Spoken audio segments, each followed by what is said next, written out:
La notion de fréquence est importante dans la liste de Fourier. C'est pour cette raison il faut mettre l'accent sur certaines confusions. Par définition, la fréquence, c'est le nombre de cycles par unité de temps.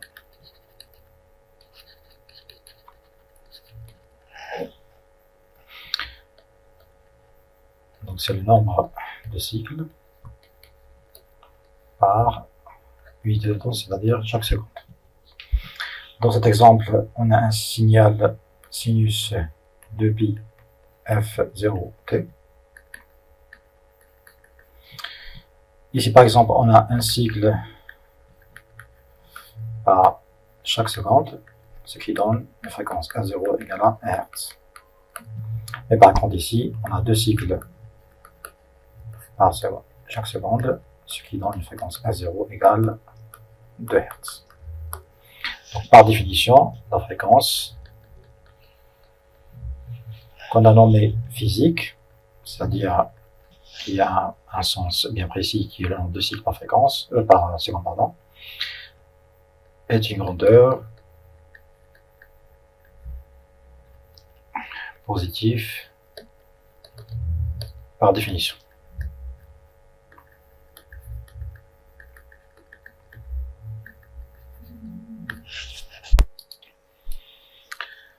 Passons maintenant à la transformée de Fourier. Donc pour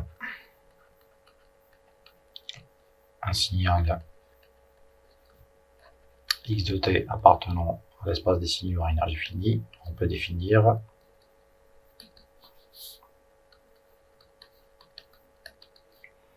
une transformée de Fourier comme suit. Donc, x de f égale par définition l'intégrale de l'infini plus l'infini de x de t exponentielle moins j de pi f t dt.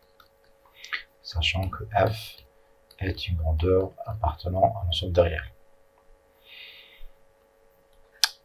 Donc ça peut paraître contradictoire avec notre définition de la fréquence. Pourquoi? Parce que la fréquence ici peut être négative. On va expliquer ça à travers un exemple. Donc exemple.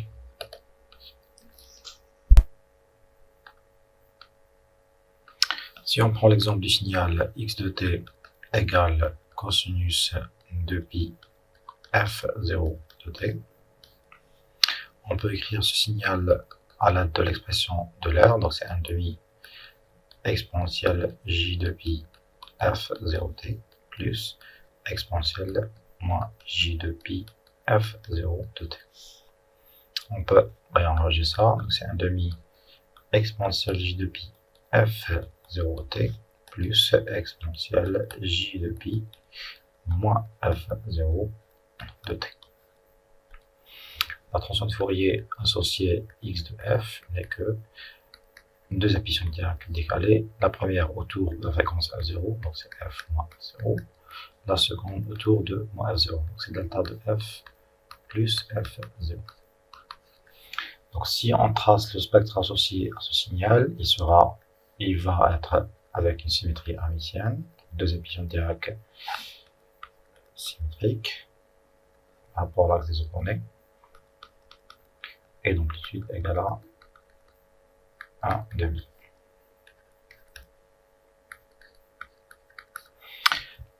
Donc maintenant, la fréquence physique qui a un sens physique, c'est-à-dire en nombre de cycles par seconde, est plus f0. Mais par contre, la fréquence moins f0, qui n'a pas de signification physique, n'est issue que de la prestation de l'air. Donc cette représentation théorique, elle fait surgir une fréquence négative qui n'a pas un sens physique. Mais par contre, la fréquence physique n'est que la fréquence positive.